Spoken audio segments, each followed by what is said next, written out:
अस्सलाम वालेकुम students. STP spanning tree protocol की बस एक और एग्जांपल हम देख लेते हैं कि लास्ट एग्जांपल हमने इससे पहले दो एग्जांपल्स तो देखी हैं। उसमें हम ये कर रहे थे कि स्विचेस की डिज़ाइन ऐसा कर रहे थे कि जिसमें लूप क्रिएट हो रही थी। यहाँ मैं वही पुरानी एग्जांपल ले आता हूँ क्योंकि इसमें भी हम देख लेंगे कि आखिर जब ये सिर्फ दो ही स्विचेस हैं आपके पास, ठीक है, और आपने इन दो स्विचेस के दरमियान दो लिंक बनाए तो लूप बन गई थी। और आप देख सकते हैं कि पैकेट ट्रेसर ने इन दो में से एक लिंक को टेम्परेरीली यूजिंग एसटीपी ब्लॉक कर दिया, ठीक है। तो वही ब्लॉक क्यों किया है इसने, इस वाली पोर्ट को ब्लॉक क्यों किया है। पहले हम ये देख लेते हैं कि इन दोनों में अगर हम अपने वही रूल्स लगा के जो हमने एसटीपी में सीखे हैं देखते हैं कि क्या भाई वाकई यही पोर्ट ब्लॉक होने वाली है या नहीं है। सबसे पहले हम इसका मैक एड्रेस देख लेते हैं ताकि हमें ये पता चलेगा कि रूट ब्रिज इन दोनों में कौन सा है। इसका मैक एड्रेस जो है वो जाहिर है आप पहले देख चुके हैं कि शो वर्जन से भी जाएगा या शो स्पैनिंग ट्री प्रोटोकॉल की कमांड से भी आ जाएगा। तो इस स्विच का जो मैक एड्रेस है वो तो ये है, ठीक है। मैं लिख देता हूँ उस स्विच पे जाके, और यानी कि इसका मैक एड्रेस इस स्विच का मैंने यहाँ लिख दिया।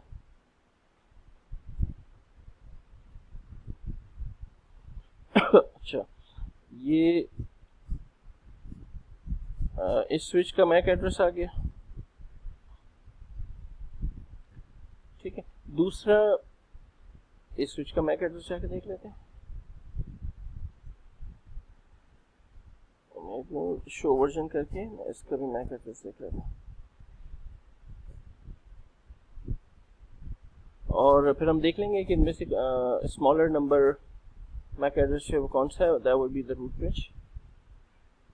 तो ये बज़ाहिर लग रहा है कि ये बड़ा नंबर है। देखिए 0001 0004, तो ये छोटा नंबर है, ये रूट ब्रिज है। ये बात तो तय हो गई कि ये जो है ये वाला ब्रिज ये रूट ब्रिज है, लिख दो इसके साथ ही। और हमने देखा क्योंकि हमारा पहला काम ही ये था कि हमने ये डिसाइड करना है कि रूट ब्रिज कौन सा है। अच्छा, जब रूट ब्रिज डिसाइड हो गया तो अब एक ही रह गया non root bridge. Non root bridge में हमने रूट पोर्ट देखनी होती है। अच्छा, ये बात भी आपने देख ली थी कि जो रूट ब्रिज होता है उसकी तमाम पोर्ट्स डेजिग्नेटेड होती हैं, इसकी कोई पोर्ट ब्लॉक हो ही नहीं सकती। तो ये तो अंडरस्टूड हो गया कि ये रूट ब्रिज है, तो इसकी बाकी जो ये दोनों पोर्ट्स जो है ना ये डी होंगी, ऑब्वियसली डी होंगी ये, क्योंकि रूट ब्रिज की तमाम पोर्ट्स फॉरवर्डिंग होती हैं। ये भी डी हो गई और दूसरी वाली भी डी हो गई, और मैं इनको यहाँ लिख देता हूँ, इस तरह से कर देता हूँ, ये भी डी है और ये भी डी, तो ये तो दोनों डेजिग्नेटेड है। अच्छा, इसने रूट पोर्ट अपनी डिसाइड करनी है, तो अब जाहिर है कि ये ब्रिज दो तरीकों से इस रूट से कनेक्ट हो रहा है, एक इस तार से और एक इस केबल से। दोनों फास्ट ईथरनेट है, तो जाहिर है दोनों की कॉस्ट 19 और 19 बराबर ही होगी, क्योंकि हम तो ये डिसाइड करते हैं ना कि रूट पोर्ट कौन सी पोर्ट होती है जो कम कॉस्ट पे रूट ब्रिज से अवेलेबल हो। कम कॉस्ट पे तो दोनों ही अवेलेबल है। फिर उसके बाद हमारा दूसरा क्राइटेरिया कुछ और था कि भाई जिस स्विच से डायरेक्टली कनेक्टेड हो उसकी कॉस्ट देखें या उसका मैक। यहाँ तो वो सिचुएशन ही नहीं है, यहाँ तो एक ही स्विच रह गया और इसकी ये दो पोर्ट्स हैं, उनमें से एक रूट बननी ज़रूरी है, दोनों इक्वल कॉस्ट पर हैं रूट ब्रिज से।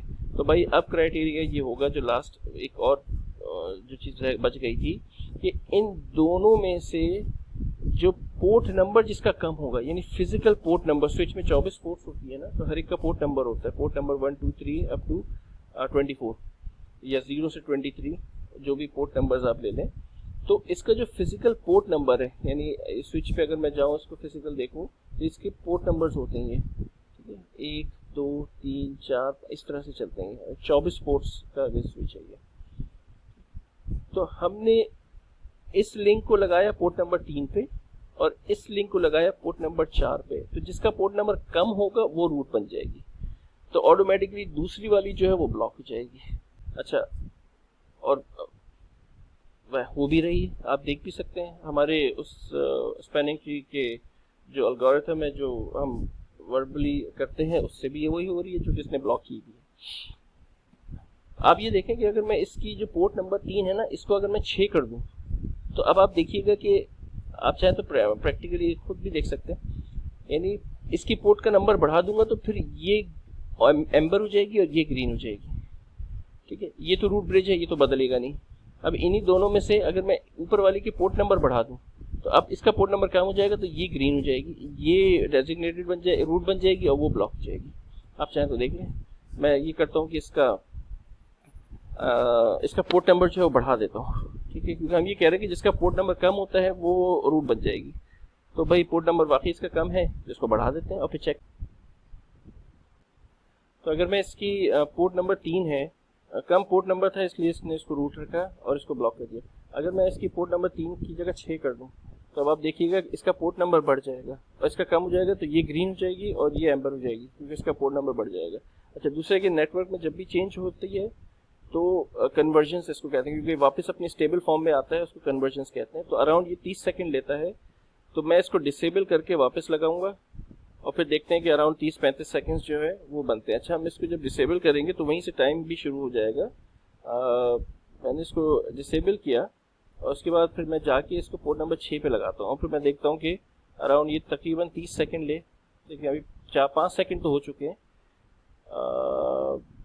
मेरे हिसाब से ये तकरीबन 37-38 पे इसको वापस कैलकुलेट करके ये काम कर लेना चाहिए। इसको ग्रीन कर दे और इसको एम्बर कर दे और तकरीबन 37-38 सेकेंड्स में, यानी शुरू के हमने 5 सेकेंड्स जो है वो उसमें निकल गए थे हमारे डिस्कनेक्ट करके कनेक्ट करने में। तो अराउंड ये 30 सेकेंड लेता है वैसे बाय स्टैंडर्ड 30 सेकेंड का ये, लेकिन अभी तकरीबन 37 और 38 पे इसको अपने आप को स्टेबल कर लेना चाहिए। 37, 38, 39, 40 पे आ गया ये, बस अब ये 1-2 सेकेंड्स में कर देगा अपने आप को स्टेबल। देखिए इसने किया 46 सेकेंड्स लिए तक, नहीं 46 नहीं, शुरू में हमारे शायद मेरा ख्याल है कि कुछ 10-12 सेकेंड्स का फ़र्क आया है।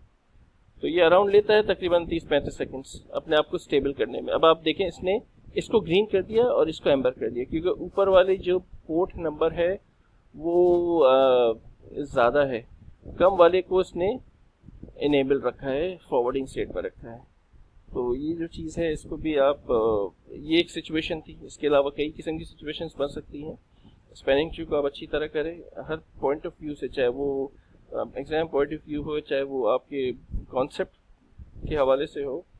अगर आपने आगे नेटवर्क्स में जाना है, स्विचिंग पे काम करना है, तो ये तो बड़े बेसिक कॉन्सेप्ट्स हैं, मतलब इनके बगैर तो गुजारा ही नहीं है if you are a local area network administrator और अ स्विच एडमिनिस्ट्रेटर, ठीक है। तो फिर नेक्स्ट क्लास में इंशाल्लाह स्विचेस को मज़ीद आगे लेके चलेंगे और हम देखेंगे कि स्विचेस में VLANs क्या होते हैं, और फिर हमने VLANs को और फिर BTP और मुख्तलिफ और स्विच के एडवांस टॉपिक्स हैं उनको इंशाल्लाह डिटेल में देखना है। Thank you.